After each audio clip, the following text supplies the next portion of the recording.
ministère de la Santé m'a proposé de co-présider la 3e feuille de route de la stratégie nationale de santé sexuelle. Alors, malheureusement, je ne vais pas vous apporter beaucoup de scoop. Comme vous le savez, c'est un agenda 2017-2030. On a eu 2 premières feuilles de route, 2018-2020 et une qui s'est finie en 2024. La première était présidée par Patrick Yenny, la deuxième par François Dabis. Quelques mots sur des avancées. Alors j'ai mis un point d'interrogation, parce que des avancées, c'était... Alors on s'est assuré avec ma coprésidente Alban Gaillot d'avoir une certaine liberté de parole en tant que coprésident de la stratégie nationale auprès du ministère. Donc les diapositives qui ont été préparées par le ministère, moi je me suis permis de mettre des points d'interrogation parce que là où je ne suis pas sûr que ce soit des avancées, ou en tout cas je n'ai pas la certitude, je me permets de le dire. Donc du coup, quand même sur ces 2 premières feuilles de route, en tout cas moi j'ai participé à la deuxième, j'étais responsable de la partie parcours de soins. Il y a eu quand même des avancées, je pense, significatives. Bon, comme vous le savez, je ne vais rien vous apprendre, on a transformé la semaine de dépistage en semaine de promotion de la santé sexuelle. C'était généralement autour du 1er décembre et c'est maintenant au milieu du printemps ou au début de l'été. Et vous savez qu'on a des thématiques qui vont probablement être reconduites cette année et probablement évoluer aussi en fonction des priorités nationales, mais aussi avec le choix des régions de prioriser la communication autour de certaines d'entre elles si elles le souhaitent. Vous savez aussi que la 2e feuille de route a permis, avec beaucoup de difficultés, la publication du premier programme de l'EVARS par l'Éducation nationale. Alors, je sais que vous en avez discuté, je crois, depuis hier, ce matin. Voilà. Reste à la mise en place, puisque ça commence cette année, et reste à évaluer. Je pense qu'il y aura aussi des actions dans la stratégie, dans la feuille de route 3, concernant l'évaluation de la mise en place de ce programme. On a amélioré l'accès à la prévention au dépistage. Comme vous le savez, il y a une prise en charge à 100% de la consultation longue en santé sexuelle pour les jeunes de moins de 26 ans. Moi, j'ai posé la question à la CPAM 06 il y a quelques jours sur le nombre de codages de ces actes-là. Il n'y en a pas beaucoup. Alors, est-ce que les médecins ne le savent pas ou est-ce qu'ils codent oui ou non? En tout cas, je ne sais pas si vous avez des données. Mais en tout cas, ça mériterait aussi de le mesurer. Certains ont proposé aussi, dans la prochaine feuille de route, de l'étendre au-delà de 26 ans. On verra si c'est possible. On a aussi permis l'introduction en droit commun du dispositif anti-gynéco. Il y a eu, et je m'en suis quand même bien occupé, de l'élargissement de la prescription de la PrEP à tout médecin, l'élargissement aussi de l'utilisation de Vitest, et puis l'élargissement de Vitest à mon test IST, et en charge à 100% pour les moins de 26 ans. Là aussi, je mets un point d'interrogation sur l'évaluation. On voit bien avec les chiffres, les derniers chiffres de Santé publique France que ça prend forme, mais qui on teste, qui se dépiste, c'est une question qui reste à mesurer. J'espère qu'on aura aussi des indications et une évaluation du dispositif Mon Test IST qui est sûrement efficace. Est-ce qu'il est coût-efficace? Je n'en sais pas grand-chose pour l'instant. Voilà, il y a eu aussi des actions sur une meilleure lisibilité des dispositifs. Alors la création des centres de santé et de médiation en santé sexuelle, je préfère le dire comme ça parce que CSMSS, vous voyez, j'arrive pas à le dire. Je préférais CSAC, mais bon, voilà, encore un acronyme de plus. Et puis la réforme des Corévies en Corrèze, je mets un point d'interrogation. Effectivement, ça se met en œuvre. J'ai cru comprendre que c'était assez hétérogène selon les régions, la mise en place, la dynamique. Je peux vous dire qu'en Corrèze-PACA, alors on a un double enjeu, c'est la fusion de 2 Corévies, et puis l'élargissement aux missions et avec des nouveaux acteurs. C'est pas si simple que ça. Et comme je l'ai dit souvent à l'ARS, tout en surtout ne faisant pas de pause dans ce que faisaient déjà les Corévies. Et donc du coup, c'est quand même un challenge, et je pense que ça mérite aussi d'être évalué.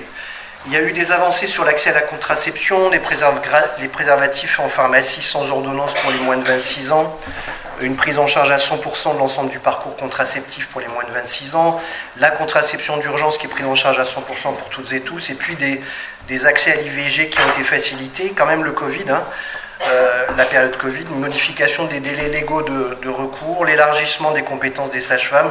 Je pense qu'il y aura des nouvelles actions sur l'évolution des compétences des professionnels de santé, au-delà d'ailleurs des protocoles de coopération. Ce n'était pas dans la feuille de route, mais l'inscription dans la Constitution de la liberté pour les femmes d'avoir recours à l'IVG. Voilà, donc la méthodologie de la feuille de route 3, elle est dans la continuité de la feuille de route 2. On a 3 axes stratégiques qui sont, alors j'appelle ça l'axe 1, la promotion de la santé sexuelle et reproductive, l'information et la formation EVARS. Un axe 2 qui est pour nous considéré comme les parcours de soins et qui concerne le dépistage, la prévention médicale, mais aussi les autres parcours en santé sexuelle. Un groupe qu'on appelle Connaissance pour agir, où on peut effectivement définir, la feuille de route 2 avait travaillé, mais pas jusqu'au bout, sur, et ça nous serait très utile pour les CORES, une liste d'indicateurs qui existent déjà, ou ceux qui n'existent pas, et puis aussi des projets de recherche sur des connaissances approfondies sur une certaine thématique. Je pense notamment à la partie chemsex. Et puis il y avait aussi un axe transversal qui concernait les territoires ultramarins. Cette année, il y a un groupe de travail spécifique sur le chemsex, qui est un groupe transversal, et qui permettra, j'espère, de proposer des actions à la fois sur la promotion, l'information, le parcours de soins probablement, et aussi certainement des connaissances. Tout ça avec 2 dimensions opérationnelles, à la fois travailler en population générale et sur les populations vulnérables, et puis bien évidemment les spécificités géographiques hexagonales et les territoires ultramarins, dans une approche de santé sexuelle qu'on souhaite, comme toutes et tous, globale, transversale, intégrée, exhaustive, positive et en continuité avec la stratégie nationale de santé. J'ai la chance de co-présider donc, ce comité de pilotage avec Alban Gaillot, qui est co-directrice du planning familial. C'est un choix politique, puisque c'est l'objet de la table ronde. La décision de co-présider est un choix politique. Vous voyez ici une liste assez exhaustive en fait, des participants, des associations, des institutions, des sociétés savantes, des ministères, et puis des structures de prévention aussi. On a fait le choix de faire participer à ce comité de pilotage le département de l'Essonne, qui a eu une expertise dans le rapprochement, on va dire fonctionnel à minima, entre les CGIL et les centres de santé sexuelle. Je pense que c'est une question qui doit se poser, en tout cas qui était inscrite dans la feuille de route numéro 2, et qui, même dans un temps long et avec beaucoup de précautions et avec beaucoup de difficultés, va essayer quand même de rapprocher, au moins fonctionnellement, les CSS et les CGIL. Voilà, je ne peux pas vous donner de pistes plus précises parce que la feuille de route est en pleine écriture. Il y a des pistes, hein, comme vous avez dit, hein, comme je vous l'ai dit, la promotion de la santé sexuelle, ça va continuer. La formation des professionnels du secteur médical, médico-social et éducatif.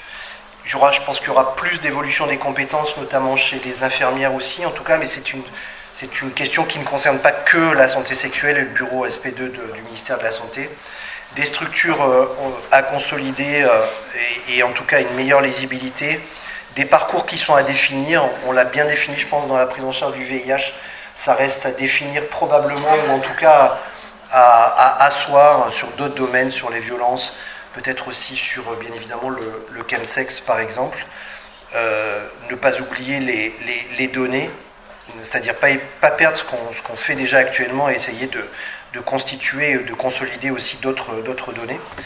Vous voyez le calendrier prévisionnel initial qui était une gageure, hein, avec un lancement le 10 septembre et une publication qui était en décembre. Alors le seul scoop que je peux vous donner, c'est que la publication ne sera pas en décembre. Probablement, puisque effectivement le 2e comité de pilotage qui devait avoir lieu hier, en fait il a lieu demain, et ça sera pour plutôt faire un point d'étape intermédiaire. Et on a souhaité effectivement prendre un peu de temps. Alors il y a des enjeux, parce que des enjeux politiques aussi. Vous savez qu'avec les élections municipales et puis les élections de 2027, finalement, après, le ministère est bloqué dans un certain nombre d'actions. Et il y a certaines communications ou mises en œuvre qui peuvent être considérées comme de la communication. Et donc du coup, on est contraint un petit peu par le temps politique. Mais nous, on a souhaité aussi freiner parce que, enfin en tout cas, Alban et moi, ça partait dans tous les sens. Les gens aussi ne comprenaient pas trop que ça aille si vite. Le ministère travaille aussi déjà très très vite. on a souhaité un peu détendre ce calendrier, donc probablement que cette feuille de route, elle sera communiquée à la fin du premier trimestre de 2026. Voilà ce que je pouvais vous dire là sur cette stratégie, et puis si je peux répondre à quelques questions, ce sera avec plaisir. Je vais réagir un peu simplement pour féliciter l'engagement humain de Pascal, parce que c'est pas une discussion facile. Et à la fois c'est politique, mais la manière ne soit pas politisée, quoi. C'est-à-dire que ça soit pas politique dans l'esprit grec. Les choses vont s'appliquer au plus près des territoires. C'est quelqu'un de très pragmatique, et je pense qu'on a cette chance-là, et que la relecture du copil là, qui devait être faite hier, que tu vas le lire avec précision pour affiner au maximum pour des enjeux importants sur les territoires. Oui, j'ai beaucoup insisté sur les inégalités territoriales de santé. Je pense que c'est un enjeu, enfin, vous le vivez toutes et tous, hein. Donc moi je le vis sur les territoires. Si je suis focus sur le VIH et la PrEP, 80% des PrEPeurs sont dans la communauté niçoise. Et à 30 km de là, à Menton par exemple, il y a 2 ans, il y avait encore, quand on regardait les données de l'assurance maladie, très peu de personnes sous PrEP, mais aussi peu de personnes de médecins formés. Et donc on voit bien que c'est pas la même chose, et pourtant les prises de risque sont identiques, enfin en tout cas les niveaux de risque, et donc oui, il faut travailler sur les inégalités sociales de santé, et oui, j'essaie d'avoir une approche très pragmatique. C'est aussi parce qu'on vient du terrain, Christine, et qu'on sait les problématiques du quotidien, et c'est un enjeu effectivement de faire remonter ça et de faire transformer ça en politique publique, mais je trouve que c'est passionnant. Patrick ou Sylvain, vous avez une réaction C'était surtout la question. Non, des remerciements et puis confirmer ce qui a été présenté à la fois au niveau national avec des logiques aussi territoriales qui sont à prendre en considération. Et j'ai beaucoup aimé ce que vous venez de dire, de rappeler que quand on parle de politique, on parle comme les Grecs de polis, c'est-à-dire c'est le vivre ensemble, c'est arriver à tenir quelque chose ensemble, et c'est pas malheureusement au niveau politicien, en toute objectivité, qui est parfois et quand même plutôt, qui donne pas très envie de prendre de la hauteur. Alors qu'une politique publique de santé publique, qui est au service via les acteurs associatifs, institutionnels, formés ou pas, l'enjeu c'est effectivement d'améliorer dans une approche un peu écosystémique aussi, voilà, pour une santé qui soit plus favorable, qu'elle soit physique, qu'elle soit sexuelle, qu'elle soit mentale, et donc durable. Et c'est pour ça que effectivement on attend quand même une vision qui n'est pas toujours présente. Voilà, d'ailleurs la preuve, il va falloir encore attendre un trimestre, et vous êtes peut-être optimiste. Voilà, moi je disais par ironie, décembre 2026, on aura sûrement la feuille de route, probablement, qui sera rédigée. Bon, vous nous dites premier trimestre 2026, on a le temps, le passage du Corévi au CORES, c'est vrai que c'est intéressant. C'est pour ça que moi je me suis réengagé dans la santé sexuelle, je m'étais un peu éloigné du VIH et de ces questions-là, et je trouve que c'est très intéressant, voilà, d'élargir la vision, le périmètre, le champ des acteurs. Voilà, donc il y a beaucoup d'enjeux aussi à orchestrer, à harmoniser, j'y reviendrai tout à l'heure, et je trouve ça plutôt porteur. Et c'est intéressant de se sentir porté. Merci à vous. J'avoue que devant l'ampleur de la tâche de la question, je me suis dit, mais qu'est-ce qu'une affaire politique ? Du coup, j'ai tapé sur Google et en fait, je suis tombé sur les scandales en lien avec les politiciens. Alors j'ai dit, ça va pas se... Non, on va pas parler de ça. Donc effectivement, je reviens sur ce que vous disiez, ce que mes collègues ont dit. La politique, c'est d'une part soit l'État, la façon d'exercer le pouvoir. Et là, effectivement, on voit avec la stratégie nationale de santé sexuelle, avec d'autres choses qu'on retrouve historiquement. Je pense à des faits marquants dans la santé sexuelle, la dépénalisation de l'homosexualité. Alors c'était il y a longtemps, mais c'est quand même des choses qui montrent qu'effectivement l'État, à un moment, est forcément un impulseur d'une évolution, ou en tout cas d'une politique, au sens qui est la deuxième définition de la politique, c'est comment est-ce qu'on régit les actions et les équilibres et les rapports internes et externes dans un groupe. Et donc là, en l'occurrence, c'est notre nation. Où effectivement, le deuxième point auquel j'ai pensé tout de suite, c'était le mariage pour tous, où là, effectivement, on voit encore une fois où l'État a impulsé, avec capacité à légiférer et donc du coup à exercer son pouvoir, des choses qui ont fait que effectivement la santé sexuelle a bougé, la santé sexuelle dans sa globalité effectivement a été prise en compte et dans le but d'une amélioration de celle-ci. Oui, donc l'utilisation de substances psychoactives dans le cadre du sexe, voilà, qui est un vrai problème dans des populations très exposées, particulièrement les hommes qui ont des relations sexuelles avec d'autres hommes, avec un retentissement médiatique qui finalement a fait réagir les politiques. C'est une vraie autre question aussi, et qui fait que ça devient un sujet, puisqu'il y a, je crois, une sénatrice qui a déposé une proposition de loi. Et donc du coup, finalement, le ministère ou les ministères s'emparent de la question. Et alors là aussi, c'est un peu imposé. Je dirais que c'est plutôt intéressant, mais on est arrivé en disant il y aura un groupe de travail chemsex. C'est-à-dire c'est pas une discussion. Voilà. Alors c'était pas une discussion. En tout cas, les discussions, elles ont eu lieu en amont. Je découvre aussi ce que c'est qu'au-président. C'est-à-dire que des fois aussi, vous avalez des couleuvres et puis vous les avalez. L'idée, c'est d'essayer de peser le plus possible. Voilà. Donc, mais c'est un vrai enjeu. Et en tout cas, moi je le vis sur le terrain, c'est le problème des parcours. C'est-à-dire que, je vous parle de Nice, de l'expérience qu'on a à Nice, entre le CHU, le CEGID, le centre de santé, le CESAC ou le SPOT de aide. Je veux dire, on a des acteurs, on a des financements qui sont très compliqués parce que c'est finalement pas le financement santé sexuelle, on va dire, jusqu'à présent. C'est plutôt santé mentale ou addicto. Et donc, du coup, quand on demande des financements, c'est pas ça. Et puis, du coup, est-ce qu'on doit construire des parcours vers des structures spécialisées ou est-ce qu'on doit mettre les structures spécialisées là où viennent les personnes? Et donc, je pense que la question des parcours, elle est majeure. Je pense qu'il y a beaucoup de choses, beaucoup de gens qui en parlent, beaucoup de gens qui font les choses très bien. Mais en même temps aussi, et puis on le découvre, j'étais encore à l'Assemblée Générale à PACA la semaine dernière. On parle de Nice, on parle de Marseille.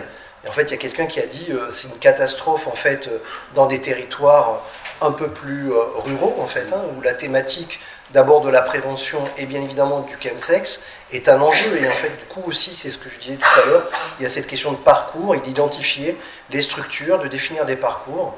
Et je pense que ça sera un enjeu. Et je pense que je ne veux pas dévoiler les choses, mais je pense que les CORES auront un rôle important à jouer dans cette structuration des parcours. Alors, du coup, moi j'en profite. On a évoqué à plusieurs reprises depuis quelques minutes le passage de Corévie à Corrèze. Et je me demandais de votre place à vous, puisque Corévie, on était quand même assez centré sur les questions de VIH. Et puis on s'ouvre vers la santé sexuelle. Comment vous percevez ça vous êtes même dit, je vais rester du coup, je vais rester pour voir ce que ça m'intéresse, et de voir comment vous vous positionnez, ou comment vous voyez un peu cette chose-là, pas ce basculement, mais d'une ouverture d'un Corée VIH à un Corée de santé sexuelle, voilà. Toujours avec ce sujet de la question d'une affaire politique, mais au sens, on va dire, noble du terme.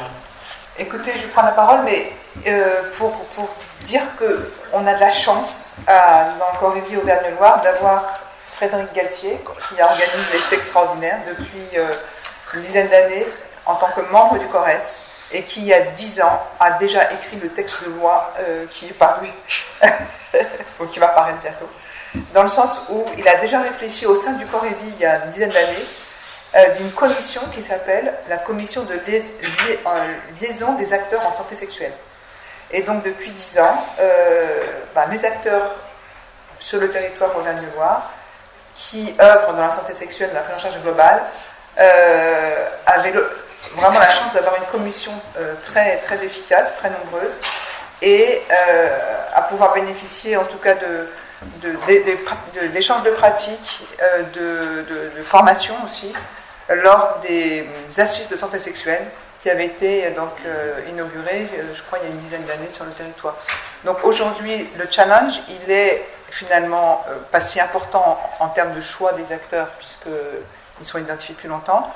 C'est plutôt leur donner maintenant toute la légitimité en tant que réels partenaires, et pas que, venez, on a besoin de vous, vous faites partie vraiment du CORES. Et l'enjeu est plutôt finalement territorial, dans le sens où dans les grandes villes, les acteurs se connaissent, travaillent ensemble, il y a un hôpital de jour pour le chemsex. Enfin voilà, c'est des choses qui sont bien faites dans les grandes villes. Par contre, un peu plus loin des villes, à 30 km, bien sûr qu'il y a beaucoup moins de personnes, mais il y a aussi beaucoup moins d'acteurs. Et c'est vraiment l'enjeu, c'est la taille, enfin, c'est vraiment l'accès aux soins des plus démunis et les parcours dans les loin des villes, quoi, avec ces mêmes acteurs. Voilà. En tout cas, je remercie les membres du CORES qui sont ici de s'engager dans cette merveilleuse action des 5 prochaines années. Oui, moi, je vais compléter ce qui vient d'être dit, parce qu'il me semble que les acteurs du VIH, dont beaucoup sont décédés, il ne faut pas l'oublier, ont transformé vraiment un certain nombre de relations, de pratiques qui étaient habituelles dans les relations médecin-patient, par exemple, d'ouvrir la place à des acteurs qui venaient de la société civile, qui ont permis quand même que justement le politique ou les politiques se saisissent de quelque chose qui concernait, vous vous rappelez, des groupes tout à fait minoritaires, les usagers de drogue, les homosexuels masculins, voilà, les Haïtiens à une époque, enfin je ne vais pas vous refaire l'histoire, les hémophiles, etc. Et je pense qu'il y a eu un savoir-faire à la fois clinique, théorique et méthodologique, voilà, qui pourrait, à mon avis, permettre justement d'être aussi transformé, actualisé, parce qu'il y a la question par exemple des personnes vieillissantes avec le VIH, il y a la question des femmes migrantes, voilà, qui sont sans papier, qui posent vraiment des soucis de grande précarité, voire d'exclusion, de honte encore, à pouvoir faire part d'un statut sérologique. Ce matin, j'étais à un atelier où on évoquait la question de ce qui se passe auprès des travailleurs et des travailleuses du sexe. Voilà, il y a aussi le renouvellement des acteurs. Voilà, donc moi je pense que c'est pour ça que je redis que personnellement, je me suis réengagé du côté de la santé sexuelle, parce que j'ai dit, dis donc, 30 ans en France pour enfin sortir aussi de quelque chose d'exclusif. Bien sûr, c'était nécessaire, indispensable, mais voilà, tout le monde est concerné par la question de nous, comme psychanalyste, je veux parler de la sexuation, mais tout le monde vient du sexuel, tout le monde est sexué, mais le sexuel et la sexualité, ça reste une énigme. Voilà. Et donc c'est intéressant que les politiques publiques s'intéressent aux questions de l'intime, dans leur diversité, dans leur variété, dans ce qui reste parfois un peu énigmatique, voilà, dans les relations, dans la conjugalité, au sein des familles, dans les institutions, voilà, de la manière la plus ouverte possible. Voilà. Et pour moi, la santé sexuelle, voilà, ça a à voir avec beaucoup la santé mentale quand même. Hein. C'est-à-dire, en gros, quand les gens n'ont pas honte de qui ils sont et de ce qu'ils font, ils et elles, généralement, ça a un effet quand même dans leur être. Voilà. Et je trouve c'est intéressant que ce ne soit pas trop technique, que ce ne soit pas trop éloigné non plus de la réalité observée. C'est pour ça que, effectivement, les territoires éloignés des centres urbains voilà, consomment énormément de produits et ont de l'activité sexuelle parfois supérieure à celle des bobos que nous pouvons représenter. Je crois que la transformation déjà du Corevi en Corrèze, c'est déjà politique, déjà à la base. Et puis effectivement, pour rejoindre ce que disait Patrick, le VIH a vraiment, je trouve, une révolution sur la société. C'est-à-dire qu'effectivement, c'est la première fois qu'on a vu des patients ou des gens de la société civile aller dans des congrès médicaux et revendiquer les traitements, l'utilisation de traitements et avoir une action justement pour que la politique qui était menée par l'État avec les autorités de santé change. Et ils y sont arrivés. Et c'est ça qui est formidable. C'est cette action, ce que les Anglais appellent l'empowerment. Il n'y a pas de mot joli en français pour le traduire, je suis désolé. Et c'est vrai que ça, on l'a vu qu'avec le VIH. Et le VIH, notamment avec le Corevi, du coup, s'est mis aussi à faire de la santé sexuelle. Et en fait, j'ai l'impression qu'on a deux cercles. On avait le grand cercle de VIH, à l'intérieur duquel il y avait la santé sexuelle, et que là, en fait, on change Et on fait l'inverse, c'est-à-dire que le cercle de la santé sexuelle devient le plus grand et le VIH devient contenu à l'intérieur. Mais je ne pense pas qu'il va disparaître il n'y a aucun CORES qui est prêt à le faire, puisque on vient historiquement et culturellement de cette lutte contre le VIH et je ne pense pas qu'elle soit à même de disparaître. Après, c'est vrai aussi que c'était une inquiétude, enfin en tout cas moi je l'ai eu. Alors, professionnellement, j'ai fait cette évolution, puisque je m'occupais d'abord du CGID, et puis après je suis devenu sexologue. Donc c'est qu'effectivement, moi j'avais déjà perçu à titre personnel, dans mon exercice, cette nécessité d'aller sur la santé sexuelle, d'aller plus loin, parce qu'effectivement, il y a plusieurs fois où j'ai eu l'impression que j'aurais pu faire mieux sur la prise en charge des personnes que je prenais en charge, parce que je manquais de formation, et je manquais effectivement de ce petit plus de côté santé sexuelle, qui a fait que j'ai eu l'impression à un moment de ne pas avoir été un bon praticien. Alors, je n'ai pas été mauvais sur ces coups-là, mais j'aurais pu être meilleur. Et donc, du coup, c'est là comme ça que je suis allé à la santé sexuelle. Et alors, d'un côté, j'étais ravi que les corevis se transforment en CORES, parce qu'effectivement, ça me semble plus important, plus global, et du coup, cette santé sexuelle qui, en fait, finalement, s'intègre dans une santé globale, ça me semblait quelque chose d'intéressant en termes de population et en termes de ce qui est renvoyé effectivement par les autorités de santé, de se dire on va faire quelque chose d'un peu plus global, on va arrêter de saucissonner la santé des personnes à droite et à gauche. Mais par contre, cet esprit de lutte qu'il y avait dans le VIH, je me suis dit, est-ce qu'on va le retrouver dans la santé sexuelle? C'est tellement plus large, tellement plus vaste, avec des domaines qui peuvent être tellement plus spécifiques. Est-ce qu'on va le retrouver? C'est vrai qu'en tout cas, nous, au niveau de l'Arc Alpin, les membres qui se sont proposés pour être membres du CORES, enfin les gens qui sont proposés pour être membres du CORES, effectivement, ont reflété cet élargissement, bien qu'il y a quand même encore un gros noyau dur d'anciens du COREVI ou du VIH au sens large.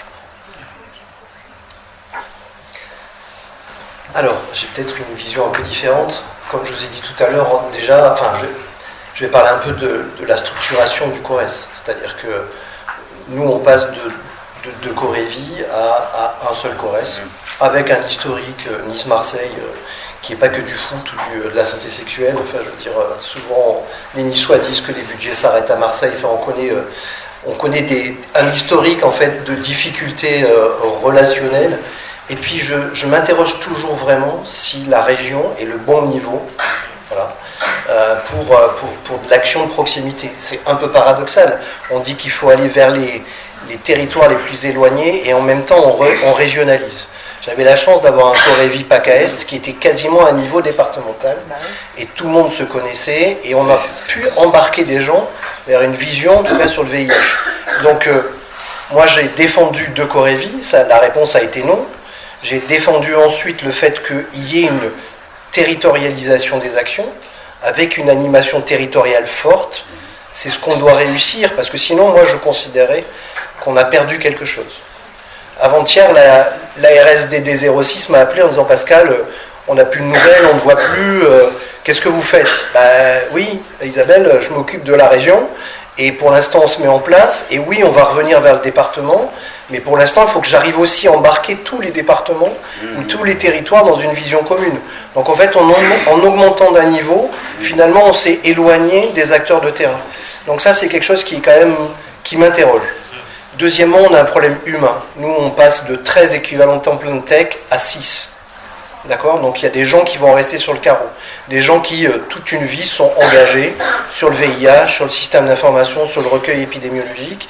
Donc bien évidemment, on va vers des chefs de projet, des chargés d'animation territoriaux, justement, mais ça ne se passe pas quand même comme ça, du jour au lendemain. Enfin, il y a le côté humain, moi, que j'ai à gérer de manière très très pragmatique, et c'est pas simple. Voilà. Troisièmement, oui, il y a une vraie acculturation à avoir entre guillemets, le monde VIH et le reste de la santé sexuelle. D'ailleurs, d'une part, on n'a pas attendu les Corévies pour inclure des acteurs au sens large de la santé sexuelle, mais pas que, notamment le premier recours, parce qu'on voit bien que si on reste ciblé sur un virus ou des centres experts, on n'y arrivera pas. Ça fait longtemps qu'on a compris ça. Après, c'est une autre histoire d'avoir une instance de coordination. On va coordonner des acteurs qui nous regardent peut-être un peu en disant mais j'ai pas besoin que tu viennes me coordonner, les parcours sont déjà construits. Donc il y a aussi une période aussi qui est d'acculturation, de rassurer, de combler les trous dans la raquette, mais pas aller de remplacer ou de doublonner ou de faire du millefeuille sur ce qui existe déjà et qui fonctionne très bien. Et puis sur le côté militant, alors la vice-présidente, pour la première fois, c'est pas quelqu'un issu du VIH, et on l'a souhaité, je l'ai souhaité avec l'ARS, et en tout cas moi je l'ai appelé de mes voeux. C'est la présidente régionale du CIDFF, donc c'est même pas du monde de la santé en fait finalement, si je vais comme ça, et je trouve que c'est très bien. Et quand je lui ai dit par exemple que le Corévi PACA Est était engagé dans les 10 choix politiques, que peut-être vous connaissez, qui est un collectif qui a réuni pas mal d'ex-Corévi, j'ai découvert aussi que c'était aussi l'équilibre à trouver et partager ça entre le financeur et notre liberté et une instance de démocratie en santé qui permettait de dire les choses aussi. Et donc là je ne suis pas inquiet, que ce soit le planning ou que ce soit le CIDFF. On a aussi notre rôle à jouer si on nous laisse faire, si on nous laisse rester une instance de démocratie en santé, on peut avoir, je veux dire, du plaidoyer à faire dans une démarche beaucoup plus large que le VIH. Oui, je voulais justement, puisque l'ARS est là, je voulais les remercier d'avoir conservé les 3 Corévi, parce que j'imagine que c'est la seule région qui a conservé ces 3 Corévi, ça ne va pas être facile. Voilà. Mais donc merci, parce que je pense que pour nous c'est facilitant, en tout cas pour l'évolution vers les Corrèze. On a évoqué le milieu associatif, on a évoqué les praticiens en CJ, dans l'hospitalier, les libéraux. Je vois, moi, je démarre dans ces logiques de Corrèze, et je vois apparaître des membres que je n'aurais pas imaginé, et on entend tant mieux qu'ils sont là, c'est la présence de collectivités. En tout cas, au Auvergne-de-Loire, je l'ai vu apparaître. Je me demandais si dans vos Corrèze, que ce soit à PACA, Arcalpin ou Lyon, Vallée du Rhône, vous aviez aussi des collectivités qui, d'une certaine manière, s'engagent en étant membres de ce type d'instance. Je ne sais pas si c'est parce que pour moi, ça m'interroge, mais dans le sens positif du terme. C'est que c'est un acteur qui, pour moi, je ne sais pas s'il est nouveau, mais en tout cas, c'est intéressant de voir ce type d'acteurs s'engager. Moi, j'ai sollicité... la table ronde, c'est politique. Je n'ai pas sollicité des politiques. Il y a des départements, il y a les villes-sans qui sont là quand même. Je veux dire qui finalement aussi est une porte ouverte vers les collectivités et vers les acteurs politiques. Il y a les représentants des CEGID et qui aussi portent souvent des centres de santé sexuelle. Donc, je veux dire, on a les collectivités qui sont là. Moi, j'ai été un petit peu... on n'a pas plus que ça. Par contre, j'ai demandé à des gens, par exemple, j'ai proposé, ils ont accepté que la CEPAM soit membre du CORES, que le rectorat soit membre du CORES, en tout cas que la représentante de l'EVAR soit membre du CORES, ce qui facilite quand même les choses dans la communication, que quelqu'un de l'OFI aussi soit membre du CORES. Voilà, donc, et le premier recours, bien évidemment, à la fois au niveau CPTS, MSP, et puis le dispositif d'appui à la coordination. On a essayé de réfléchir à, qu'est-ce qu'on pouvait faire de plus, de quoi on avait besoin, de quels acteurs on avait besoin pour remplir nos missions. Et on avait déjà beaucoup de monde, mais on a effectivement essayé de cibler aussi dans une approche globale et aussi les difficultés qu'on avait précédemment. Et je me dis toujours que c'est plus facile d'envoyer un mail à un membre du CORES pour ouvrir une porte ou proposer une réunion ou calmer une difficulté ou quoi que ce soit plutôt d'y aller comme ça. Voilà. Non mais je parle sous l'autorité de la coordinatrice de CORES, j'espère que je ne vais pas dire de bêtises, mais les collectivités en tant que telles, par exemple la métropole de Lyon, les conseils départementaux concernés, puisqu'il y a là, à ma connaissance, ils n'y sont pas en tant que tels. Mais par contre, je pense que ça fait partie justement de la feuille de route sur laquelle on doit travailler, puisqu'on veut viser à moyen terme ou à long terme quelque chose qui réunisse de manière stratégique et intelligente, si possible, un certain nombre d'acteurs. Le rectorat a été cité. Voilà, donc je pense que en ce qui nous concerne, c'est plutôt ce passage, la Corévi-Corrèze, il est en train de se faire. Et donc, une fois qu'on aura mieux établi les priorités des actions à mener ou à coordonner et à soutenir, on déclinerait stratégiquement, d'avoir de mettre en place, d'inviter des acteurs qui ne sont pas encore membres.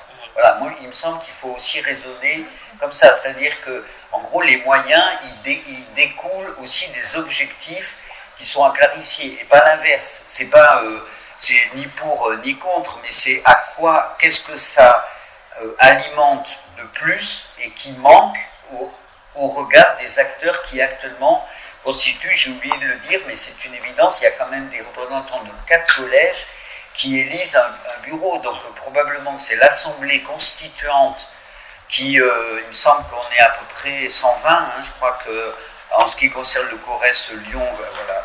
Et donc c'est aux 120 en question aussi à définir ou à soutenir ou à négocier, voilà, pour les qui pilote les actions. Non, c'est sûr qu'on a eu un changement dans les acteurs et heureusement. Parce qu'effectivement, si on se retrouve avec des missions plus larges et avec du coup des objectifs plus larges, il faut aussi qu'il y ait des gens qui viennent de ces communautés, de ces lieux. On a eu effectivement un élargissement avec des choses qui, pour le coup, étaient inattendues. On a eu plus, avant on était un petit peu plus sanitaire, mais là il y a beaucoup plus de vie sociale, voilà. Des éducateurs qui sont dans notre, en tout cas en arc alpin. On a l'éducation nationale qui est aussi membre. On a des associations qui sont plutôt orientées LGBT, qui pour le coup n'étaient pas dans le Corevi parce que se sentant un petit peu moins impliqués dans le VIH, qui là du coup sont venus. Il y a Contact maintenant qui est au niveau du Corrèze arc alpin. Donc effectivement, il y a eu une mutation des acteurs, enfin des membres du Corrèze, et heureusement, parce que sinon on serait resté sur du Corevi 2.0 quoi. Alors, est-ce que je peux me permettre de... Je vais sûrement faire une interprétation abusive, mais ces logiques-là, j'aurais presque tendance à dire il y a une approche territoriale. Est-ce qu'on s'approcherait tout doucement, petit à petit, d'une logique quasi communautaire à l'échelle des territoires? Je ne sais pas si c'est... En tout cas, dans l'idée d'une mise en mouvement d'acteurs de manière assez exhaustive, de représentants assez variés d'acteurs qui, ensemble, ont à cogiter sur ce qu'ils ont reconnu comme besoin à l'échelle du territoire. Est-ce que c'est déjà en cours? Est-ce que ça semble un peu loin ou on n'est pas encore là? Je suis pas sûr que le terme communautaire convienne. Enfin, il y a des associations de santé communautaire, par exemple Cabiria, qui a été cité ce matin, qui est intervenue. Voilà, il y a des logiques plus communautaires, mais il me semble qu'au niveau du Corrèze, ce qui est visé, voilà, c'est de mettre en commun, ce qui est quand même pas tout à fait la même chose, parce que le communautaire, le risque, il est replié, on va dire, sur sa cause, ou sur son public, ou sur son idéologie, que sais-je. Alors que par contre, la visée inter-institutionnelle, interprofessionnelle, voilà, qui participe à une complexité autour de la santé sexuelle, il me semble que c'est plus opportun. Voilà, c'est-à-dire d'arriver à mettre en commun, c'est pour ça que la question de la culture commune, de l'harmonisation, je crois qu'on y reviendra tout à l'heure, mais si on n'a pas le temps, qui n'est pas une uniformisation, mais qui permet justement d'avoir des références, des repères méthodologiques, des connaissances, et d'élargir toujours le champ des possibles. C'est ça, pour moi, c'est ça qui est en commun. C'est-à-dire, en gros, l'intelligence collective, elle est souvent, quand elle est à peu près harmonisée, elle peut vraiment engendrer des inventions, des audaces, beaucoup de liberté, voilà, que chacun dans son petit chez-soi, quoi. Même si c'est le risque du repli communautaire d'un point de vue sociologique, c'est quand même ça. Par contre, la mise en commun, voilà, mais se mettre en commun, c'est comme dans un orchestre, vous voyez, il faut que ce soit orchestré par un pluriel, par quelqu'un qui incarne cette orchestration. Et l'intérêt d'une orchestration plurielle, c'est qu'il y a plusieurs types d'instruments. Et le pari, il est justement d'harmoniser, autrement c'est une cacophonie garantie. C'est pour ça qu'il ne suffit pas d'être ensemble et d'avoir des discours lénifiants, c'est mieux d'être ensemble à plusieurs. Ça dépend pourquoi faire et ça dépend comment. Et l'intérêt de la diversité des différents acteurs qui ont été cités, et actrices bien sûr, ça peut permettre, voilà, d'avoir quand même prudemment mais sûrement quelque chose qui va dans le sens d'une promotion, pour le coup, d'une meilleure santé sexuelle, au sens très large du terme. Oui, alors je partage complètement, avec effectivement, comme je l'ai dit un peu sur la stratégie, d'avoir une approche à la fois population générale et population exposée qui sont clairement mentionnées. Je rajouterais aussi, parce que c'est important, parce que nos collègues de l'ELUS nous l'ont fait remarquer au COPIL et puis au CORESPAC aussi, on souhaite avoir une approche positive de la santé sexuelle aussi. C'est-à-dire qu'on arrive toujours par niveau de risque, et culturellement, avec le VIH et les IST, on parle de risque en fait. Et comment on passe aussi à une approche positive, par les plaisirs, voilà. Et ça, c'est un enjeu. On va essayer de traduire aussi, c'est pas si simple, comment on traduit ça en action au niveau de la stratégie et au niveau des territoires, mais je pense que c'est aussi important de ne pas voir la santé sexuelle que sur l'approche du risque. Entre politique et communautaire, tu fais exprès de choisir des termes polémiques en fait. Exactement. Communautaire, effectivement, historiquement, c'est dans les communautés, donc du coup, c'est plutôt une approche populationnelle. Donc, effectivement, là, pour le coup, c'est pas valable. Par contre, si tu entends par communautaire la communauté des acteurs qui interviennent, là, effectivement, tu as raison, c'est communautaire. Et pour rebondir sur ce que disait Pascal, effectivement, on est passé d'un côté défensif, c'est la lutte contre le VIH, à un côté plutôt positif, où c'est la promotion de la santé sexuelle. Donc, c'est vrai qu'en termes de politique, de stratégie, en tout cas, notamment sur les termes, on est déjà sur quelque chose de complètement différent. Et c'est vrai que là, du coup, on sent les prémices effectivement, de la santé sexuelle positive et du terme qu'on oublie souvent de parler, de dire, c'est plaisir. Très bien. Je me retourne vers la salle, savoir si ça y est. Ça y est, c'est parti. Ben, ils sont dedans. Voilà, ils sont dans les CORES, en tout cas sur l'arc alpin. Oui. Voilà, il y a même du coup la directrice, la responsable du conseil départemental de l'Isère qui donc du coup gère les CSS qui est au bureau. Donc effectivement, alors c'est un petit peu en avant-première, mais effectivement on va faire avoir un travail au prochain bureau effectivement sur le rapport d'activité des centres de santé sexuelle, parce que du coup il y a un manque d'harmonisation sur ce qui ressort dans les rapports d'activité, sur ce qui est déclaré comme. Et donc du coup on va essayer de travailler ça en lien avec du coup la cellule épidémiologie du CORES Arc Alpin pour effectivement essayer d'harmoniser ça, et idéalement on aimerait bien que ce soit sur tout le territoire, et pourquoi pas si on arrive à faire un travail intéressant sur des indicateurs à ressortir effectivement pour rejoindre ce que disait Pascal initialement. Il y a des tas d'indicateurs qu'il faut qu'on crée, qu'on invente, qu'on cherche, parce que en passant du VIH à la santé sexuelle, il y a des tas de données qu'on n'a pas sur des points spécifiques, et donc du coup on va essayer au niveau des centres de santé sexuelle de s'appuyer sur ce rapport d'activité, sur toutes ces données qui peuvent être exploitées. Oui, en février, il y a eu un décret sur les CORES et sur les missions des CORES. C'est bien de coordonner et d'harmoniser sur les territoires, et santé sexuelle prend bien sûr partie des acteurs. Donc les choses sont bien clairement établies, je crois, pour leur réelle place au sein des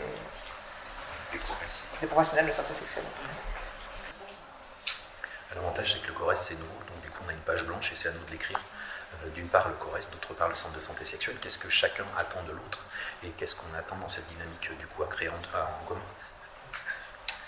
Pascal, vous voulez réagir ? Oui, alors les centres de santé font partie du CORES, effectivement au même titre que d'autres structures comme les Cégides. Je pense qu'il faut y aller par le côté parcours, c'est-à-dire que je vais prendre la casquette un peu VIHologue et prépologue, mais les travaux de Victoria Monda là, sur le rapprochement qui se fait à Paris et qu'on va essayer de faire en PACA, c'est-à-dire effectivement vous avez dans les centres de santé sexuelle des publics qui sont exposés et qui pourraient bénéficier d'une prévention combinée, je pense notamment à la PrEP. Or en fait pour des raisons d'acculturation, de connaissances, il y a des études qui ont été présentées l'année dernière, en mai à Paris, et qui à la fois a interrogé les personnes qui consultaient dans les centres de santé sexuelle et aussi les professionnels de santé dans les centres de santé sexuelle. Il y avait quasiment, je crois, la moitié des personnes qui fréquentaient les CSS qui avaient des indications de PrEP et qui, bien évidemment, soit la connaissaient pas, soit ne l'utilisaient pas. Et puis, en même temps, il y avait les professionnels de santé qui disaient ne pas trop connaître, ne pas s'engager dans la prescription de la PrEP. Et donc du coup, il y a un travail qui est de rapprochement fonctionnel en fait, c'est-à-dire est-ce qu'on peut essayer de faire en sorte que l'abord de la santé sexuelle et le repérage du risque. Je parle vraiment, je reviens du risque et je reviens sur le VIH, mais je pense qu'il y a d'autres thématiques aussi. À l'inverse aussi, travailler dans les Cégides sur les thématiques sur lesquelles vous travaillez. Moi, c'est ce qui m'intéresse. Après, je vois bien que c'est un sujet très sensible au niveau de la stratégie, la feuille de route qui est mission IGAS, essayer de rapprocher. Alors, il y a des mots-clés là qui ont fait dégranuler des gens il y a 10 jours dans un groupe de travail, fusion, rapprochement. Enfin, je sais que c'est très sensible, que c'est culturel, historique, etc., etc. Je pense qu'il ne faut pas aller là où on ne doit pas aller. Les financements, c'est les départements. L'ARS ne pilote pas les centres de santé sexuelle à ma connaissance. Donc on voit bien que le chemin est très très long. Moi j'ai envie de rentrer par la cascade de parcours. J'aimerais qu'on rentre dans un CSS ou dans un Cégide à terme. D'abord ça s'appelle un centre de santé sexuelle et qu'on puisse... Comment ? Ça vient de changer. Oui, mais enfin, des Cégides, en fait, ça s'appelle toujours des Cégides, mais on y fait aussi de la santé sexuelle. Et il y a des sages-femmes qui travaillent dans des Cégides maintenant et qui font aussi de la contraception et qui font même aussi des parcours de transition. Alors, c'est pas partout pareil. Mais donc, du coup, en fait, moi, j'aimerais que où qu'on rentre, quelle que soit la porte d'entrée, on puisse ou avoir la même offre de soins ou en tout cas un parcours qui permette d'avoir une offre de soins qui soit assez homogène sur les territoires. Si des gens arrivent à ça, ça sera déjà quelque chose de très, très important, en gardant la culture, l'historique, etc., etc. Il n'est pas question de changer ça, en fait. Et oui, c'est pour ça que dès l'introduction, je parlais de l'importance de la mondialisation sur les territoires, ou dans les territoires, puisque le territoire de la Haute-Loire, effectivement, est loin, enfin, pas si loin de Saint-Étienne quand même. Vous êtes tout près de Saint-Étienne, donc vous allez pouvoir collaborer quand même avec tous les acteurs de santé sexuelle de la Loire, qui sont souvent plus nombreux qu'en Haute-Loire. Mais voilà, l'enjeu, ce sera de continuer à travailler, de tisser des liens, qu'on vous permette de connaître mieux les Cégides autour de vous, que vous puissiez justement, comme dit Pascal, pour un patient donné, avec un enjeu de santé sexuelle donné, vous puissiez lui offrir, soit sur site, soit pas trop loin, les services dont il a besoin. La PrEP, un acteur, enfin là, une aide contre les problèmes de violence, enfin voilà, vous voyez. Et donc en fait, il y aura un financement au niveau des CORES, et donc le financement va tomber au CHU Clermont-Ferrand, mais ces financements vont concerner non seulement quelques techs, donc pour les techniciens d'études cliniques pour le recueil épidémiologique, dont on a besoin pour faire des évaluations, mais aussi des animateurs territoriaux. Et ces animateurs territoriaux vont être centrés sur les territoires, justement, et vont faire des diagnostics de région, et permettre de faire le lien, effectivement, de faire d'abord une cartographie de qu'est-ce qui existe, où ça existe, qu'est-ce qui manque, et de permettre de réajuster au mieux, pour les personnes, les offres de santé sexuelle. Vous voyez. Donc, il y aura un certain nombre d'animateurs territoriaux, pas beaucoup, hein. Je crois que, enfin, je parle que pour le Val-de-Loire, je crois qu'on a 2,5 équivalents temps plein animateurs territoriaux, et probablement qui vont se découper sur les 5 départements. En envisageant l'aspect sanitaire et l'aspect social. Exactement. On est dans une logique de parcours. Exactement. Tout à fait. Ouais. Merci beaucoup. Ce que vous dites, c'est enfin, peut-être, mais il me semble que parfois, dans l'existence, il y a des paris qui doivent être tenus. Et vous êtes éducatrice à la PJJ. Voilà, je suis un ancien éducateur spécialisé. J'ai travaillé beaucoup en protection de l'enfance. Et vraiment, c'est sans aucune naïveté, mais c'est important de faire le pari que l'humanité peut transformer ce qu'elle aime beaucoup détruire. Et je le dis très sérieusement, et là c'est le psychanalyste qui vient de prendre la parole en public. Voilà, c'est plus facile de détruire que d'être créatif, inventif, et le XXe siècle et le XXIe siècle le confirment. Voilà, l'humanité peut avoir un certain plaisir à ce que ça n'aille pas. C'est beaucoup plus facile de s'en plaindre. Voilà, et je crois vraiment que, et c'est peut-être pas dans l'air du temps, voilà, et il me semble que le CORES peut être un levier, peut être une manière justement de faire des passerelles, vous l'avez dit, de tisser des liens. Mais vous voyez le temps qu'il faut pour tisser. Parce qu'il peut y avoir il y a des mailles qui lâchent, il y a des gens qui partent, il y a des gens qui meurent, il y a des projets qui s'écroulent. Les financements sont d'une telle complexité entre ceux de l'État, ceux du conseil régional, ceux des conseils départementaux, ceux des intercommunalités, ceux des métropoles, ceux qui viennent des fondations, que paradoxalement, en fait, il y a un problème de méthodologie, de relation pour essayer de soutenir à plusieurs quelque chose qui tienne dans le temps. Et ça ne va pas se faire de manière immédiate, qui est la logique quand même contemporaine. Et les médias sont immédiats. Voilà, on a le temps. Non mais voyez, c'est comme un travail ça demande de temps, ça demande de se connaître, ça demande aussi de réguler les conflits d'intérêts, de les dépasser, voilà, et d'assurer, je ne sais pas comment dire, voilà, c'est important de fonder. Là, le passage, on l'a dit tout à l'heure, on ne va pas se répéter, il est aussi une nouvelle aventure. Voilà, et je trouve que c'est intéressant de participer de cette nouvelle aventure, alors au plus près des lieux, de la réalité géographique, territoriale et du nombre d'acteurs. Vous voyez le temps que ça va prendre simplement de se parler. Par exemple, le président des CORES ou la présidence des CORES peut-être pourrait rencontrer un président ou une instance politique des collectivités territoriales qui sont sur le territoire. Vous imaginez le temps que ça va prendre. Surtout en période de politique qui est quand même extrêmement sensible. On a évoqué les municipales, la hantise des présidentielles dans 2 ans, donc tu vois c'est pas pour demain. Mais il y a quand même aussi des techniciens qui savent se rencontrer, mettre en place des rendez-vous, de pouvoir s'en parler, de se connaître.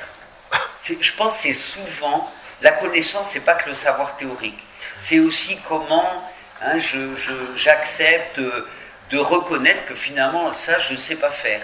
Et donc peut-être il y a quelqu'un ou quelqu'une ou une institution qui sait faire. Et simplement, ça demande beaucoup de temps parce que tout le monde est débordé, vous savez bien. Ça, c'est le syndrome contemporain. Personne n'a le temps. Voilà, on n'a même pas commencé qu'il faut déjà finir et pour passer à autre chose. Donc, on va prendre ce temps. En tout cas, moi, tant que je suis dans ce bureau, je plaide pour aussi, on se donne le temps. Tout le monde va mourir, on est d'accord là-dessus. Donc, tant qu'à faire, tant qu'on est vivant, autant essayer d'en profiter et d'accepter ce temps-là. Non, mais... Je voudrais apporter 2 petits éléments de réponse. Un, c'est sur l'histoire du Corovi. Moi, c'est ce que j'ai trouvé formidable dans le Corovi. C'est qu'effectivement, en se mettant en commission autour d'une table des acteurs du VIH, en fait, on s'est connus, on a connu ce que les autres faisaient, où est-ce qu'ils le faisaient, comment ils le faisaient, et donc du coup on s'est chacun nourri, et en fait il y a eu du coup un travail collaboratif, c'est-à-dire qu'il y a certaines actions qui étaient menées par une association d'un côté, un hôpital de l'autre, et qu'en fait finalement ils sont mis, on l'a fait plutôt à l'hôpital, et puis l'association vient participer, et puis par contre une autre action on a fait le contraire, et ça j'ai trouvé que c'était une richesse extraordinaire du Corovi, et j'espère que ça va être la même chose du CORES, mais le CORES ça fait à peine quelques mois que ça existe, donc du coup il faut justement qu'on se laisse le temps. Et le deuxième élément de réponse, il est là. Regardez tous ces gens qui sont là, regardez le programme des journées extraordinaires, tous ces gens qui sont venus, c'est qu'effectivement ils ont envie de venir et donc du coup ils vont bouger et ils vont se mettre ensemble parce qu'on parle du CORES et qu'effectivement on va tous travailler là-dessus, c'est ce qu'on disait tout à l'heure avec les CSS et donc du coup on est à l'aube de quelque chose et il faut qu'on s'en empare, il faut que tout le monde s'en empare. Cet empowerment là des acteurs du terrain, il faut qu'ils viennent dans les CORES et qu'on échange à ce niveau-là. Je vais en prendre super en matière. Alors oui, donc on s'approche tout doucement de la fin de cette table ronde. Je voulais en profiter pour poser une question à chacun et chacune d'entre vous sur ce sujet qu'on a abordé ensemble autour de est-ce que c'est une affaire politique, cette santé sexuelle. Sylvain, alors tu parlais des CORES, à ton pourquoi un CORES, en tant que dispositif politique public, serait une affaire politique, de ton point de vue? Déjà dans son existence. Donc déjà on a dit le Corevi en Corrèze, donc déjà c'était une décision politique.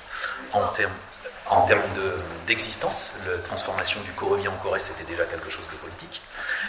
En termes d'existence, c'est-à-dire que notre financement vient de l'État, par le biais de l'ARS, donc du coup c'est forcément quelque chose de politique. On peut tout à fait se projeter de manière extrêmement pessimiste en se disant si demain, dans 2 ans par exemple, il y a un changement drastique de politique, on peut très bien dire plus de budget, et à ce moment-là on arrête les CORES. Donc du coup, effectivement, le CORES, de par son existence, est quelque chose de politique. Et puis après, effectivement, dans ses missions, dans son fonctionnement, dans ce qu'il va ou ce qu'ils vont porter, les CORES, il y a effectivement ce qu'on a vécu avec les Corevis, c'est-à-dire il y a le plaidoyer, c'est-à-dire qu'effectivement, aller porter des causes et des choses qu'on veut faire améliorer ou avancer. C'est, pour répondre à la question précédente aussi, justement, c'est faire connaître les acteurs entre eux, pour dire, tiens, il y a un tel qui fait une formation, oui, ça peut profiter à telle autre association ou tel autre milieu qui a besoin, effectivement, de ce type de formation, mais qui ne savait pas où c'était, qui ne savait pas comment la trouver. Donc, du coup, effectivement, c'est cette mise en lien, cette coordination, et puis aussi le fait de mettre en place des formations. Parce qu'effectivement, au plus on est formé, au meilleur on est dans ces pratiques. Donc que ce soit à titre individuel en tant que personne, au plus on a de connaissances, au mieux notre santé se porte. Ça, c'est les études qui le montrent. Et puis au niveau des acteurs et des professionnels ou des personnes investies, parce qu'il n'y a pas que des professionnels, il y a aussi des bénévoles, et bien effectivement, au meilleur notre niveau de connaissance est, au plus on est efficace et au plus on est performant. Ok, merci pour ta réponse. Du coup, Christine, je vais vous poser la question presque à l'inverse. À votre avis, est-ce que la santé sexuelle, en fait, pourquoi elle serait une affaire politique? Pourquoi elle ne le serait pas du tout? Alors, j'ai réfléchi à la question en amont et j'ai des petites feuilles pour me seconder. Voilà. Effectivement, la santé sexuelle est souvent considérée comme une position politique, comme une question politique, parce qu'elle implique effectivement des lois, elle implique des financements publics, elle implique des systèmes de santé, elle implique des programmes d'éducation, par exemple. Mais moi, j'aimerais quand même aussi défendre l'idée inverse, puisque c'est celle qu'on m'a demandé j'ai essayé de réfléchir, comme quoi elle ne devrait pas être une affaire politique. Donc là, j'appuie plutôt sur le mot affaire que politique, en termes d'idéologie, finalement. Tout d'abord, elle s'inscrit dans une démarche de santé globale, comme la santé physique, la santé mentale. Elle fait partie d'un bien-être général, et donc c'est une réalité humaine et médicale, et ce n'est pas un débat politique, c'est une réalité. Deuxièmement, elle renvoie à des besoins humains universels, le plaisir, le consentement, la fertilité, la prévention, le bien-être, et tout ça c'est biologique, c'est psychologique, c'est relationnel, et ça existe indépendamment des gouvernements, des lois ou des idéologies politiques. Et cette santé sexuelle, elle dépend surtout de la liberté, de l'éducation, mais pas de la politique. Une sexualité épanouie repose sur le respect de soi et des autres, sur le consentement, sur la communication, sur l'information. Et ces dimensions culturelles, sociales et éducatives ne devraient pas nécessité d'intervention politique. Et puis finalement, c'était d'ailleurs écrit dans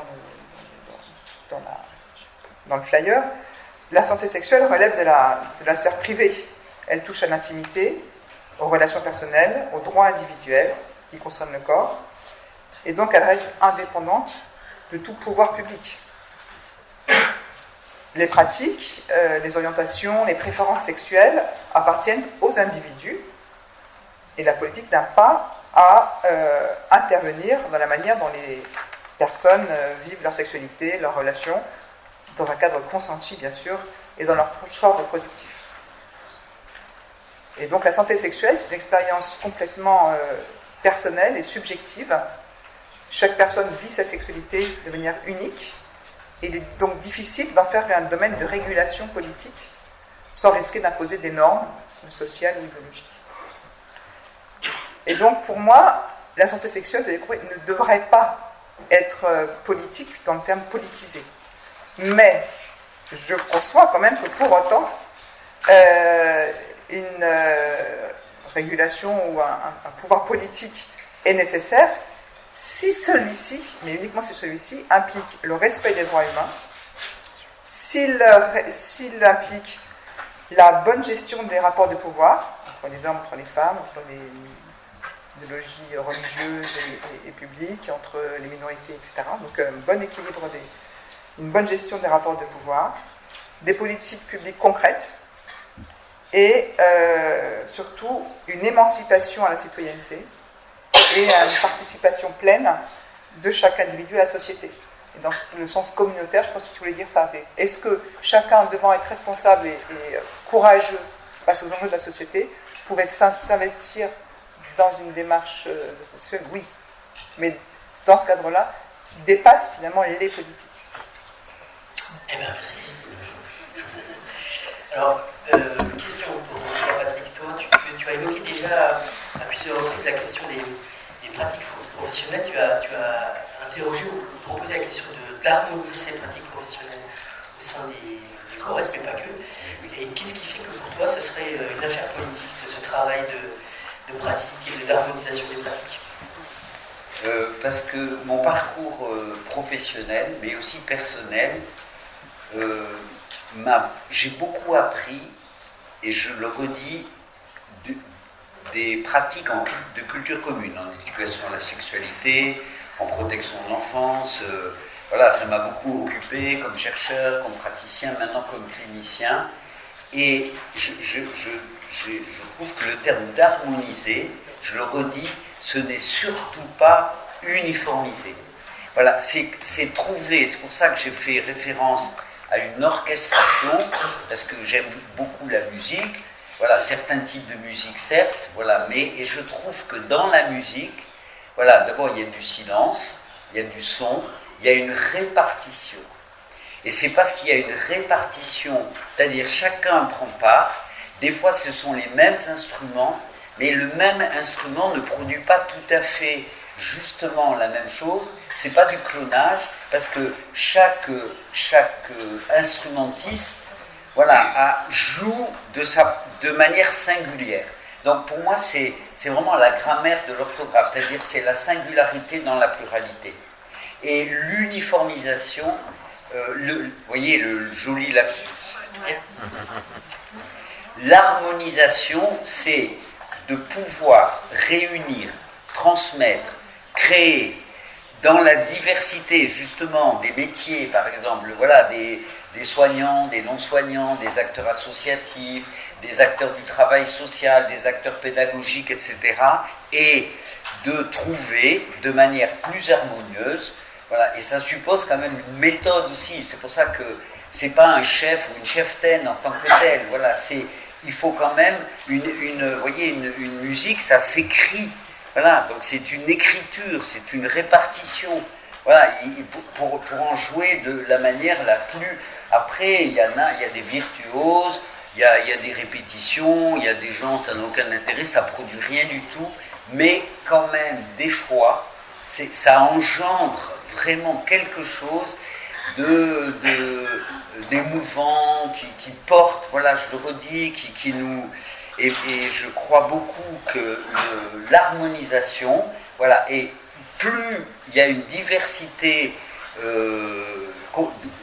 plus il y a une complexité, c'est Edgar Morin qui dit ça, hein, il n'est pas encore mort, vous voyez que la sociologie, ça rend vivant longtemps, hein, c'est quand même rassurant. Non, mais lui, il dit, c'est la méthode, c'est-à-dire qu'il faut savoir arriver à travailler à plusieurs, voilà, ça c'est une méthodologie, voilà, c'est pas rébarbatif, il faut arriver à écrire et à se répartir, et pour que ce soit un peu plus, voilà, que ce soit le plus harmonieux, c'est toujours une utopie, c'est une visée, il y a des ratés, mais on répète, vous savez qu'un orchestre, ça répète beaucoup. Avant, justement, d'y arriver, il y a beaucoup de travail, mais ça peut être intéressant, c'est une découverte, et puis on loupe, et puis des fois on se trompe, et on va, voilà, le pari, c'est que ce qu'on vise est premier par rapport justement, voilà, c'est ça l'harmonisation. Enfin, je trouve qu'en fait, du rôle, vous avez de la chance d'avoir le Mozart de la santé sexuelle. C'est Très trop. Avant de laisser le mot de conclusion à Pascal, est-ce que dans la salle, vous avez une autre question ou réaction Oui, si vous voulez bien. C'est trop gentil.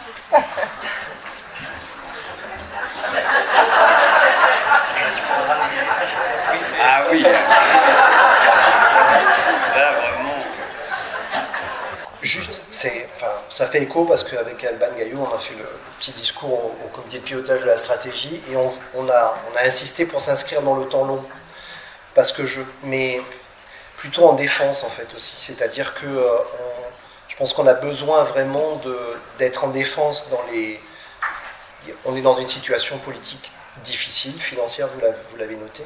Et on a à la fois des besoins d'action très rapides et en même temps de s'inscrire un petit peu dans le temps long. Je parlerai peut-être tout à l'heure aussi de ce qui se passe au niveau international sur les décisions américaines où finalement on balaye tout et on est en train de reconstruire. Il y a un Américain activiste qui disait quand il y a un tremblement de terre, on ne reconstruit pas de manière identique. Et c'est ce qui s'impose à nous en fait. Et je pense qu'il faut qu'on inscrive aussi des actions dans le temps long pour qu'elles soient durables au-delà des situations politiques ou financières difficiles à venir probablement. Et c'est un paradoxe, parce qu'on a besoin d'actions rapides et en même temps on a besoin aussi d'imaginer ce qui se passera dans 5 ou 15 ans. Non mais, si je prends la parole, c'est vrai que ce que vous soulignez, ce qui est compliqué, c'est les différents types de financement qui proviennent de la région, du département ou du territoire et qui n'ont pas les mêmes enjeux, les mêmes échéances, les mêmes temporalités. Est-ce que les CORES auront un rôle de ce type politique financier auprès de départements? Alors, dans notre CORES, il y a des personnes de la région et du département, et d'un département. Mais est-ce qu'on n'a pas la main sur le financement, vous voyez, des départements? Et donc c'est le sujet politique par excellence, mais c'est tellement verticalisé en France que c'est compliqué de vous répondre, vous voyez. Alors, est-ce que les stratégies nationales auront cet impact-là? On aimerait, mais ils ne pourront pas. Je vais avoir une remarque aussi assez pessimiste. J'étais à la convention SIDAction il y a quelques semaines, je ne sais pas si quelques associations étaient là, où la question c'était les associations de lutte contre le VIH qui subissent de plein fouet ce que vous vivez. Il n'y a pas que le planning, enfin voilà. Le CRIPS PACA est en difficulté financière, l'ARS a refusé les financements pour l'année prochaine, enfin bref. Et en fait, il y avait des acteurs du Sud qui étaient là. Et la question a été les associations françaises en disant est-ce qu'on doit s'associer? Et ils disaient on a raté des rendez-vous il y a 5 ans, il y a 10 ans, ou peut-être on aurait dû se poser la question plus tôt de se fédérer, d'une part, d'être en défense. Et finalement, quelqu'un disait, finalement on est restés tous dans son coin en se disant moi j'ai raison et je vais aller récupérer les financements qui vont bien. Et finalement maintenant on se retrouve dans des difficultés qui sont extrêmes. Et il y avait une remarque et j'ai trouvé ça... il y avait une association du Burkina qui était là et qui disait mais ce que vous dites là de s'associer ou de se fédérer ou de se regrouper, c'est un problème de riches en fait. Nous on n'a pas le choix en fait. Nous, on ne nous a pas demandé, en fait. Enfin, on n'a pas donné le choix. Il n'y a pas eu de convention pour dire est-ce qu'on doit s'associer ou pas, ou faire plus simple. Je veux dire, on nous a dit il y a tant de financement. Je veux dire, maintenant, vous faites comme ça, vous vous débrouillez comme vous voulez. Et ils se sont adaptés. Et ça a été, je trouve, un message assez fort pour ceux qui étaient, et je comprends bien, qui ont passé, en tout cas, dans l'histoire du VIH, je veux dire, leur vie à défendre et qui font un travail remarquable, mais qui, à un moment donné, sont dans une situation exsangue. Je veux dire au niveau régional, national, etc., et qui se disent est-ce qu'on doit disparaître, est-ce qu'on doit s'unir, est-ce qu'on doit se rapprocher, et c'est un vrai enjeu. Je ne suis pas sûr que la stratégie aille dans ce sens-là, parce que du coup elle est sur la partie politique de santé, malheureusement, côté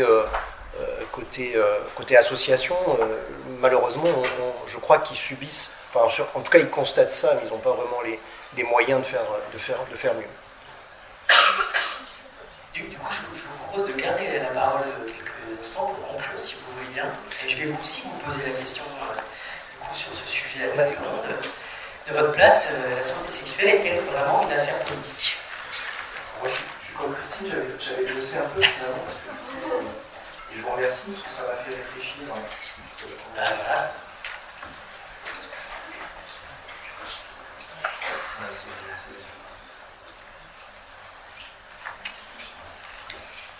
Voilà, et donc du coup, je me suis posé la question pourquoi la santé sexuelle était une affaire politique. Alors ça m'a rappelé qu'il y a 10 jours, on a fait voter au CORES, et ça a été voté à l'unanimité, une charte éthique en fait. Et dans cette charte, en fait, il y avait une slide que vous voyez là sur les postures et fonctionnements attendus.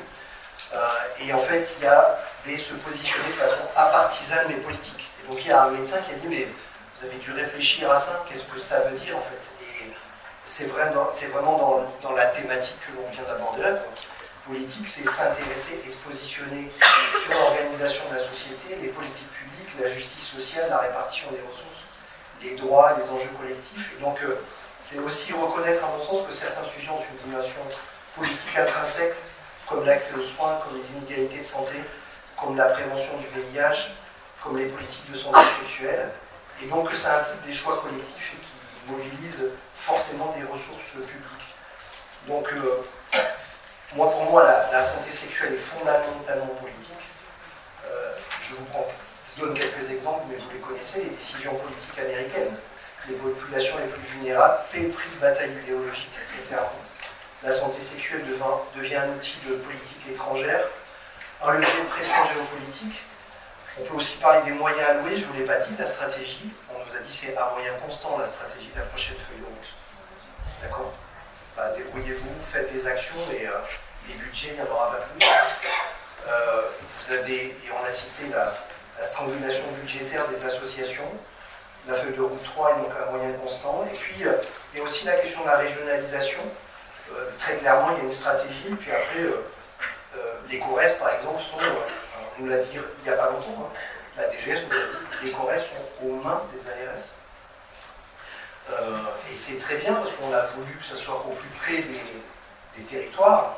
Et en même temps aussi, c'est j'applique ou je priorise en fonction des besoins du territoire. Et j'espère que ça sera en fonction du diagnostic territorial. Mais moi, j'ai aussi un certain doute entre parfois la stratégie et la déclinaison de la stratégie nationale. Enfin, pas des doutes, des inquiétudes, en tout cas une vigilance à avoir entre la déclinaison de la stratégie et puis les priorités d'un PRS par exemple. Et oui, c'est fondamentalement politique parce qu'il y a des priorisations et des arbitrages, et on l'a vécu dans la feuille de route 2, entre les intentions et la mise en œuvre. Il y a des arbitrages budgétaires et politiques, il y a des textes législatifs et réglementaires, il y a des dispositifs financiers qui doivent souvent être votés au Parlement, et donc pour ça il faut un portage politique.